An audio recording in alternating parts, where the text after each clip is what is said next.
ছেলেদের আমাদের বুকের রক্তের মতো দিয়ে যে স্বাধীনতা আমরা পেয়েছি সেই স্বাধীনতাকে আমরা বিনষ্ট হতে দিতে পারি না।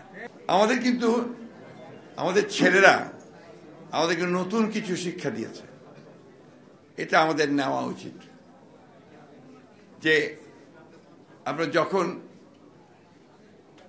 আন্দোলন বুকের রক্ত দিয়ে, আপনাদের নিশ্চয়ই মনে আছে সাইদের দৃশ্য, যে বন্দুকের সামনে রাইফেলের সামনে হাত তুলে দাঁড়িয়ে আছে যে আরো করো গুলি, আরো করো। একটা গুলি আসছে, আবার আরেকজন এগিয়ে আসছে। 4 তারিখের 5 তারিখের কথা মনে করেন, যে সমুদ্রের ঢেউয়ের মতো মানুষ আসছে, ছাত্ররা আসছে।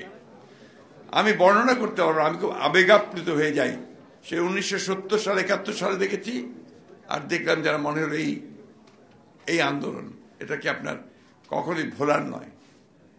আমি অনুরোধ করব যে আমরা স্বাধীন হয়েছি ঠিকই, এখনো আমরা স্থিতিশীল হতে পারিনি, এখনো গণতন্ত্রকে আমরা ঠিক সেইভাবে প্রতিষ্ঠিত করতে পারিনি। এখন একটা অন্তর্বর্তীকালীন সরকার আছে, এই সরকারও কিন্তু আমাদের সকলকে সমর্থন দিতে শক্ত করে দাঁড় করে রাখতে হবে।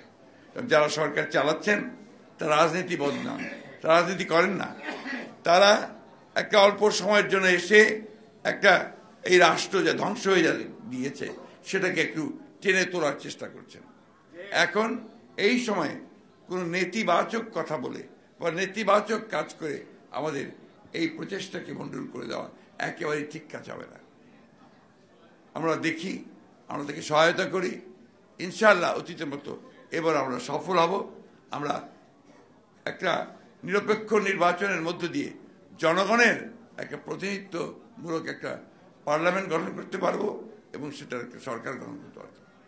আমরা আমাদের 31 দফায় অনেকগুলো সংস্কারের কথা বলেছি, ছাত্ররা নেতৃত্বরা সংস্কারের কথা বলছেন, এই সংস্কার আমরা স্বাগত জানাই। আমরাও সংস্কার একই ধরনের, আপনারা দেখবেন আমরা 31 দফা দিয়েছিলাম, সে একই ধরনের কথাবার্তা আমরা বলেছি। তাই আজকে ধৈর্য ধরে আমাদের দায়িত্ব হবে যে নতুন যে সূচনা হয়েছে, যে একটা নতুন অধ্যায়ের সূচনা হয়েছে, সেই নতুন অধ্যায়কে আমাদেরকে বরণ করে নিতে হবে। আর আজকে যারা এটাকে, এই বিজয়কে যারা ম্লান করে দেওয়ার জন্য বিভিন্ন অপকর্মের সময় জড়িত হয়েছেন, তারা কেউ দেশপ্রেমিক নয়, তারা দেশদ্রোহী। তাদেরকে আপনাদের রুখে দিতে হবে, তাদেরকে আপনাদেরকে পরাজিত করতে হবে আরেকটি সংগ্রামের মধ্য দিয়ে। আমাদের এই ছেলেদের আমাদের বুকের রক্তের মতো দিয়ে যে স্বাধীনতা আমরা পেয়েছি সেই স্বাধীনতাকে আমরা বিনষ্ট হতে দিতে পারি না। এক ফ্যাসিবাদ গেছে, আর এক নয়া ফ্যাসিবাদ আমরা আমদানি করতে পারি না।